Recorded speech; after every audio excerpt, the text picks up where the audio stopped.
This episode is brought to you by Cox Contour TV. Find the entertainment you love with Contour TV and Contour Stream Player. Learn more at cox.com/contour. This is a Vault Studios production. I'm Reed Redmond. I'm Will Johnson. The show contains graphic material and is meant for mature audiences. This week on True Crime Chronicles. Looking back, like naive little Sam who was like just starting out as a reporter, and it was like, gotta prove myself and like gotta get the big story, and like you almost don't think. You're just like, you gotta go. You gotta get the story. And then I look back and I'm like, you are so lucky that something didn't happen. So lucky. My name is Luc Tieman, spelled Luctieman. One of the things that I ended up bringing up after the trial to him was this part that he mentioned about blacking out, because that was his whole thing, was like he didn't remember what happened or how things happened or what, because he blacked out. I didn't have an alibi. I didn't think I needed one because I didn't know my wife was dead. So I had to tread lightly, I guess, because I kind of knew at that point that we might be dealing with something more than just an interview for the 6 o'clock newscast. Hundreds of millions of dollars gone. Some of the richest people on the planet, giant companies, banks, all conned out of their fortunes by one man. A man that many of his own victims call a genius, Gilbert Chikli. Wondery and Pineapple Street Studios are releasing a new true crime podcast exploring Chikli's story called Persona, the French Deception. Like most episodes of True Crime Chronicles, Chikli's story is packed with all kinds of twists and turns. He spent more than 10 years chasing bigger and bigger targets, playing on their fears, their egos, and ultimately pioneering a scam that took over the world. I listen to a lot of podcasts and watch a lot of shows and documentaries about scams, and I'm always asking myself, why? What is it about these stories that's so fascinating? And this podcast is all about that. It's not just a story about one con artist, but it's a story about the moment that we're living in, this golden age of scams that we're all obsessed with. Follow Persona, the French Deception, wherever you get your podcasts, or you can listen early on Amazon Music or early and ad-free by subscribing to Wondery Plus in Apple Podcasts or the Wondery app. This episode is brought to you by Carvana. Carvana is in the business of driving you happy. And when you're shopping for a car, there's nothing sweeter than landing within your budget sweet spot. That's why shopping with Carvana makes it easy to browse through thousands of cars you can afford. Once your budget is set, that's what you get. And we won't surprise you with any bogus fees. Oh, sweet. So visit Carvana.com or download the app to shop for a vehicle. Carvana, they'll drive you happy.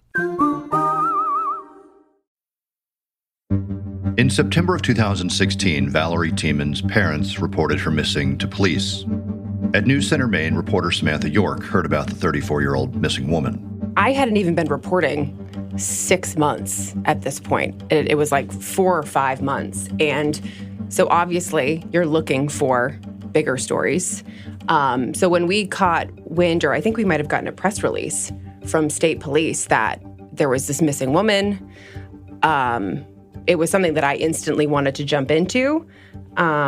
We had a reporter in Portland that was kind of handling the nuts and bolts of everything, and it was kind of my job to find the human side, as we call it, or the family members, to kind of get even more information about, who this woman was and who, what happened to her. Valerie Tieman lived in Fairfield, Maine with her husband, but her parents in South Carolina were concerned they hadn't heard from her. They were the ones who called police. Her husband, Luc, didn't call police as soon as something happened. It was actually her parents, who lived in the Carolinas, that finally called police and was like, hey, we haven't heard from our daughter. We can't get in touch with her. We need your help. And so basically from that point on, as soon as we found out from state police that she was missing, it became like a search effort. The house where Luc and Valerie lived in Fairfield, Maine was rural, an out-of-the-way part of a state where there are many similar towns. So they lived in the Skowhegan, Fairfield area, which is central Maine. It's super rural. Used to be like an old mill town. So think like really wooded area with, there are some houses here and there, and there's like a central kind of hub in the city of Skowhegan. But other than that, it's just kind of trees. Valerie was a makeup artist and was well-liked in her personal and professional life. She did stuff with musical theater. She did stuff with models. And I remember talking to one of her close friends just about who she was. And as he was talking about her, I was like, oh my gosh, this is somebody that I would be friends with. Like, she seems so kind and smart and really creative. Luc Tieman told police that the last time he saw his wife was on August 30th, when they went to a Walmart together. He went shopping and she stayed in the truck. When he came back out, he said she was gone. He did not report her missing at the time, but police said he was cooperating with the investigation. It was around this time, just as searches were intensifying with no sign of Valerie, that Samantha York got an invitation. It was Luc Tieman, and he wanted to do an interview about his wife's disappearance. He couldn't figure out where he wanted to meet with us. And I think in the moment, as a reporter, you're still like, okay, we're on deadline. Like, we need to get this guy. We need to talk to him. I need to have sound for the shows. But at the same time, you're like, wow, like, maybe this will help police. Like, who knows what could happen from talking to this guy. And so eventually, I think we were supposed to meet him first at a Starbucks. And I remember showing up, and we went inside, and he wasn't there. And I texted with my assignment editor. I'm like, hey, we don't see him. He was like, just give it a couple minutes. Like, he said he's going to be there. And then before we knew it, I was sent a different address, and I was supposed to meet him. I believe I was supposed to meet him at his house. And I didn't even make it that far. But as I'm driving there, he's on the side of the road with these bright orange gloves. Like, they're basically like, if you chop up wood, they're like wood gloves. And it looked like he'd been working. Like, he was a sweaty mess, basically. And he's walking down the side of the road, and he flags us down. And so we kind of pull over, and he goes, here's a spot right here in the woods. If you want, you can bring your car in here, and then no one will see us. And I'm thinking to myself, nope, I'm not doing that. So I actually left my car running because I guess I just didn't feel really great about it from the start. Luckily, I had a colleague with me. Got out of the car. We walked down into the woods, so you couldn't even see the road, really, from where we were. I tried to keep it in as much eyesight as I could, but we were tucked back quite a bit. And I just remember him. He was so, what's the word I want? He was just like overly nice about everything. And he was like, here's a log. You two should just like sit down and we can just sit down and talk. And I'm thinking in my head, like, no, I'm not sitting down. Like, again, if I need to run, like, I want to be able to run because I don't know who this guy is, and his wife's missing. So who knows? He could be the killer. And so we get the cameras rolling, and we start going. And I just remember the first question out of my mouth was, your wife's missing. How are you feeling? And he goes, I've been drinking water. And that, for me, was like, my heart sank because I was like, this is not a typical response that you would get from somebody whose wife has been missing for more than a week. Samantha York then asked about the last time Luc had seen Valerie. He indicated they'd been arguing and she wanted to leave. She wanted to, the night she left, she was looking for her truck keys, which I don't know where the other set is.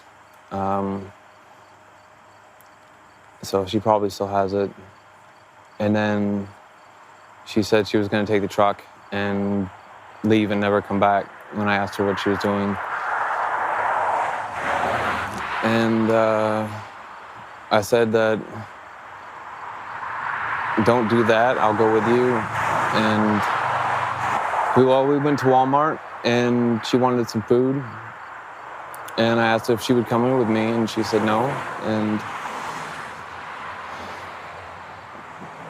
when I came out, she was gone. So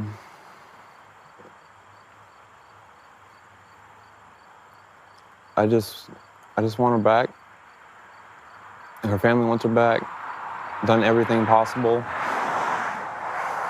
I don't really remember much after that, just running around looking for her. We talked to Walmart, and the police have been very helpful, and they're getting records of, they've got cameras everywhere, so I'm just hoping that they find maybe a direction or a vehicle that she jumped in.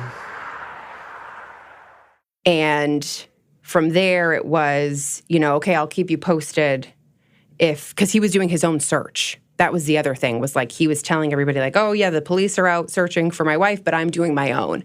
And so he was going to keep us updated on, if he found any trace of her, basically. I've done my own private searches, searched with the law enforcement.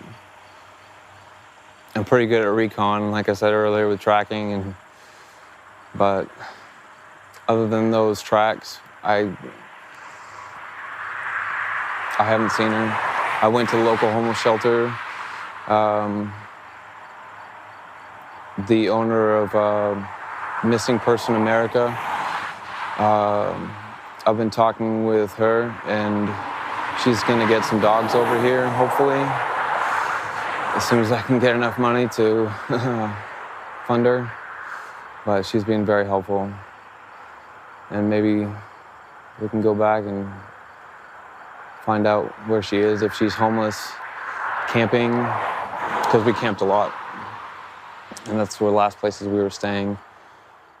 So we basically tried to just talk about, or I should say I tried to get out of him, like, who she was and, the last time that they had talked. And I remember him mentioning that there might have been another guy in the picture. And so all of a sudden our focus kind of went from, oh, she's missing to, well, she's a cheater. I thought I knew her until the last couple of weeks. She started saying some things, but I'm not going to say anything bad about her.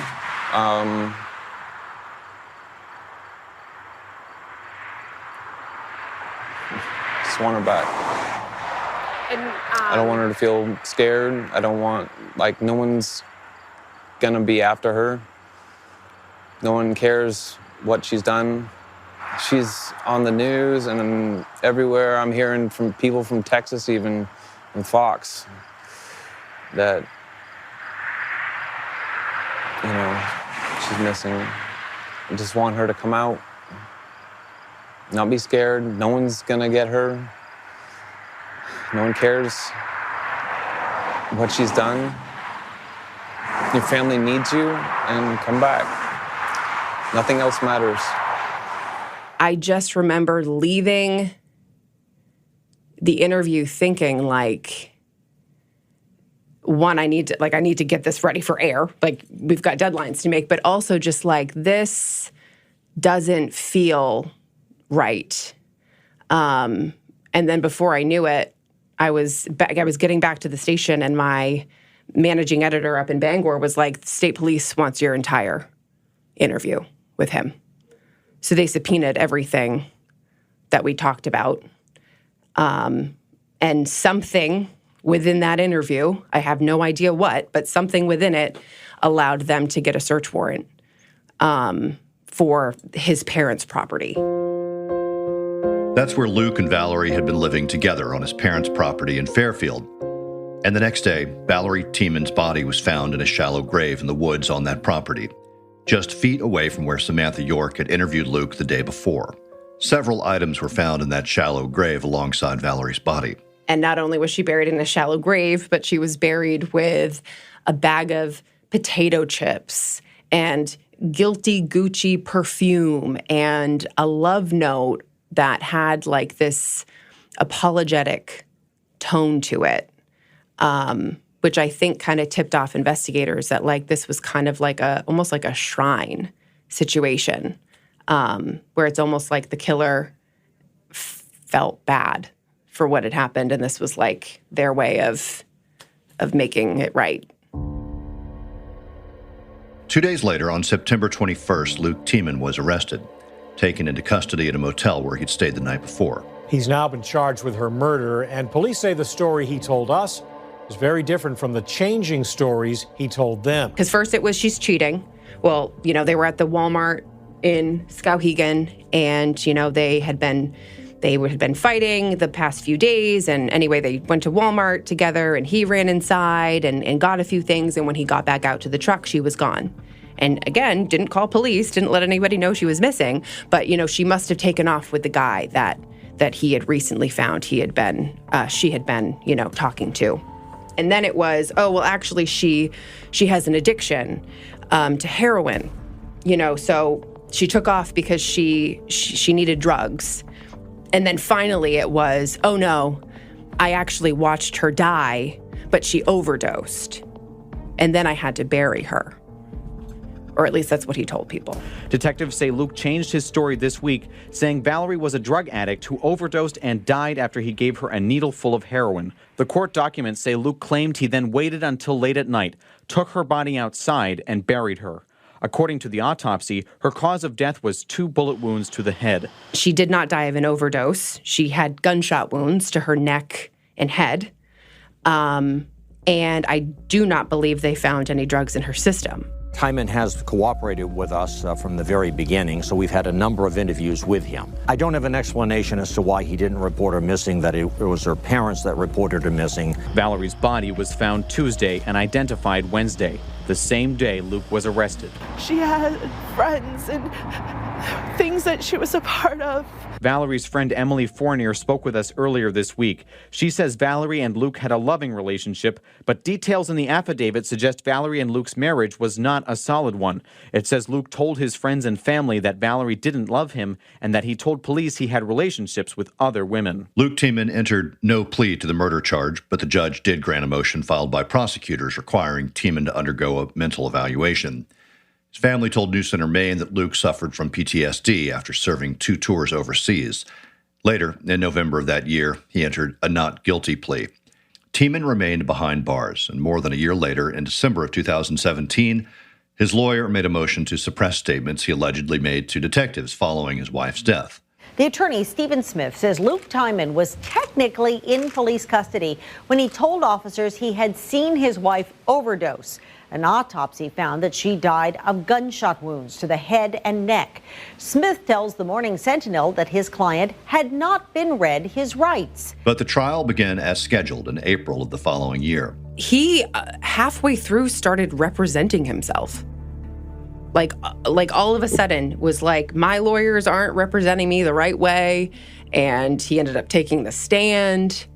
But that was kind of like this big moment within the trial, was that all of a sudden, yes, he was going to take the stand. And, oh, by the way, I don't want my attorneys to help me. Luc Tieman testified today on his own behalf, but strongly against the advice of his counsel. While on the stand, he was asked point blank 3 times, did you kill your wife? His answer each time was no. But Luc did admit to lying to investigators. This was several times since Valerie's disappearance in August 2016.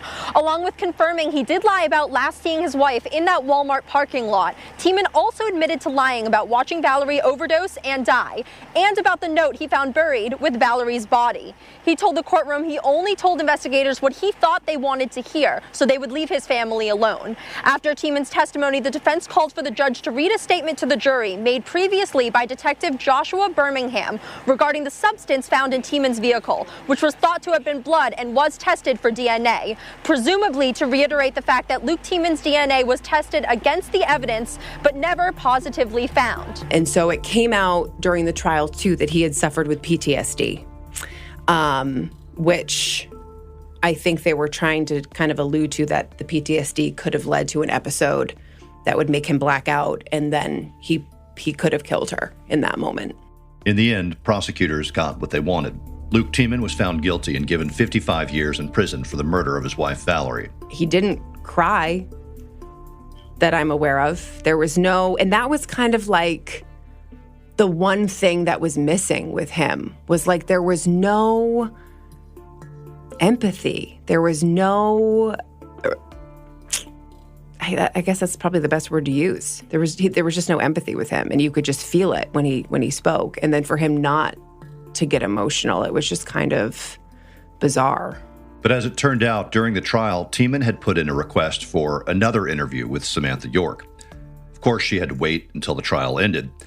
But then just a week after the verdict, York met up face-to-face with Tieman, her second interview with the now convicted murderer. I interviewed him at Two Bridges Jail, which is in Wiscasset. And I had a colleague with me again, luckily, who was there. And I just remember being brought into this really small room, almost like a sound booth size room. And that was where I was going to be able to sit down and talk to him. It was basically like our own little closet that we'd be able to meet in, and there were windows so people could see us. And I just remember them telling me that he wasn't, or I think maybe I had asked, like, is he going to have handcuffs? Is he going to have all of that? And they were like, no, but don't worry about it. He's harmless. And I'm thinking, okay, well, he just murdered his wife, so I don't think he's harmless. But so I'm sitting across from this convicted murderer, no handcuffs, no shackles, basically poking the bear about what happened and tried to get the truth out of him. And it was a really, I'm not going to lie, like I was kind of scared the whole time because luckily I was closest to the door. So like if something were to happen, I could easily exit. But I mean, I don't know what this guy's capable of. And he's been convicted of murder. So I knew I needed to ask tough questions, but it did not make it easy, for sure. It's been a week since the verdict. Yeah. Are you still maintaining that you're innocent? Yes. You want to talk about that? You know, I told them that even if they gave me time served, you know, I wouldn't accept it. That's just the way I feel. I can't see me doing anything like this. I think at the time, I think he was still trying to point to another person, and he was going to appeal the decision for a new trial because he felt like certain evidence wasn't able to be put in, and if other people had known that there was another guy in the picture, you know, things would be different. I don't know if that's true, but that was his feeling, was that certain pieces were not brought up. And if they had been, he wouldn't be behind bars. One of the things was somebody in a police report, I'm not going to say any names, we didn't even have time to investigate because the prosecution gave it to us literally the week before I started trial. Somebody in a police report at the address of my parents' house said that this happened before this happened, said they were going to kill me and my wife. Watching you the day when the verdict was read, your face didn't really change. You know, what did you think? What went through your mind?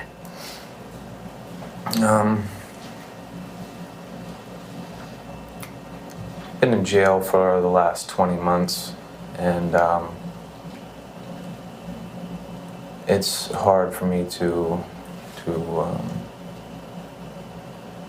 come to the realization of everything. I've had time to, you know, my lawyer said expect this. So the whole time I've been expecting this. And then right before the verdict, you know, he said, poker face, this is what's going to happen, basically. So a lot of it was going along with, you know, what he mentioned. Mm-hmm. So we talked about everything. I mean, we talked about the first time we met. We talked about the trial. We talked about Valerie. We talked about him being convicted. And like I mentioned before, I mean, my big thing was, I guess I don't know if I thought I'd get him to admit something, but I wanted a clearer sense of what happened. Because the trial ended and it was like, what actually happened to Valerie? And are we ever going to find out? And I just remember poking the blacking out piece of, if you are admitting to blacking out, isn't there a chance then that you could have hurt your wife? Well, and another thing, I mean, just to touch on kind of what you said in the beginning about, if you just can't recollect what happened. I remember hearing, you telling police that everything went black that night. So is it possible that there are just things that you don't remember? That things did go black? I have horrible memory to begin with, and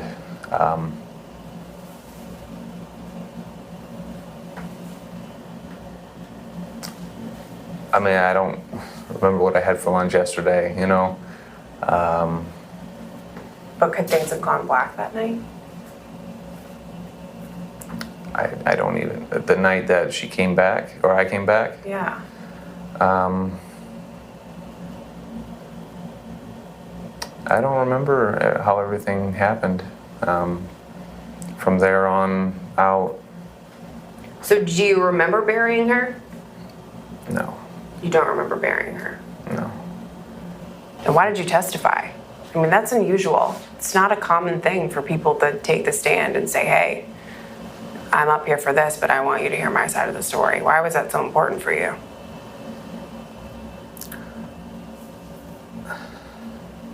I'm confident I didn't murder my wife. And so it's definitely an unusual trial.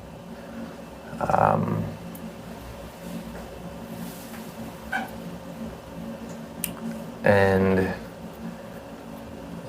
there was a lot that needed explaining. Like the Walmart story, the 30th, the overdose story, those things that ultimately looked like condemning to me. There was a non-selfish reason for all of that. The interview goes on for almost an hour. Luc talking about his past, his time in the military, his faith, the idea of another suspect still on the loose. But Samantha York returns, again, to the notion that he blacked out the night he was killed. If there are memory issues, isn't it possible that you could have done something and just don't remember it? I wouldn't like to. I can't even imagine. I wish I could. I wish I had more answers. Regardless of what happens to me, I hope that no more people go missing.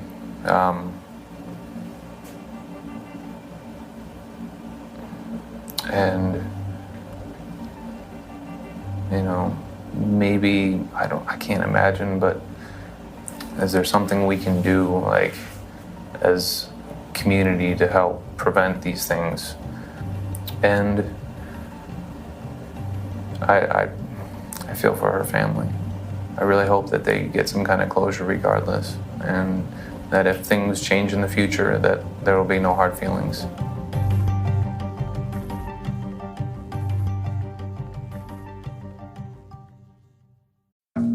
I contacted you because an uncle of mine was murdered about 20 years ago. A bullet smashes through Dr. Barnett Slepian's kitchen window. He was killed for providing abortions. And now the battle over abortion rights is heating up again. We're talking about 50 years of precedent that it appears now will definitely be thrown out the window. I'm David Ridgen, and this is the return of Someone Knows Something. Available now. Get early access to episodes at cbc.ca/listen or by subscribing to the CBC True Crime channel on Apple Podcasts.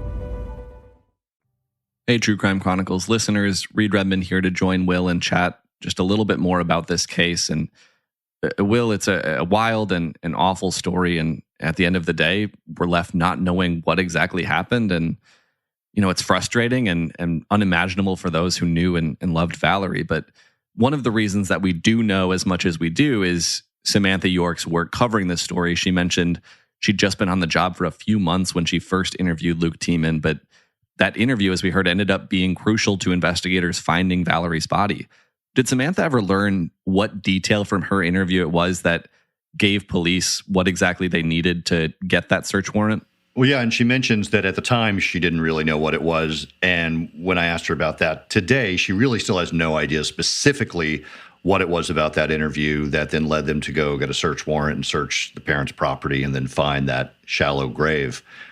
She mentions that Luc Tieman did talk to her about the parents' house and the location of it, and also her whereabouts, obviously, that night and when he claimed he last saw her.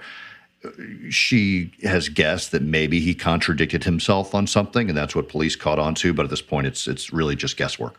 Another dynamic here is that Luc Tieman clearly wanted to talk. That first interview came about because he reached out and he wanted to do an interview. And it was the same deal with the interview after his conviction. Does Samantha know why Luc Tieman reached out to her specifically after the trial to do that interview? Not specifically. That's another question I did ask her about. He actually, I believe he handed her a note during the course of that trial and mentioned that he would like to do another interview. And as we mentioned, she knew she had to wait until the trial was over. She somewhat jokingly said to me, well, maybe I just have that kind of face. But she also said, at that point, she had already met with him once, and she was a member of the media who he recognized, and maybe he just thought they had some rapport, and she would be a good person to talk to, even after the trial. And as we did hear through that interview, Luc Tieman is maintaining that he doesn't know what happened, that he did not murder his wife. He did file an appeal. What happened with that? So that appeal went to the Maine Supreme Court in April of 2019. They denied that appeal.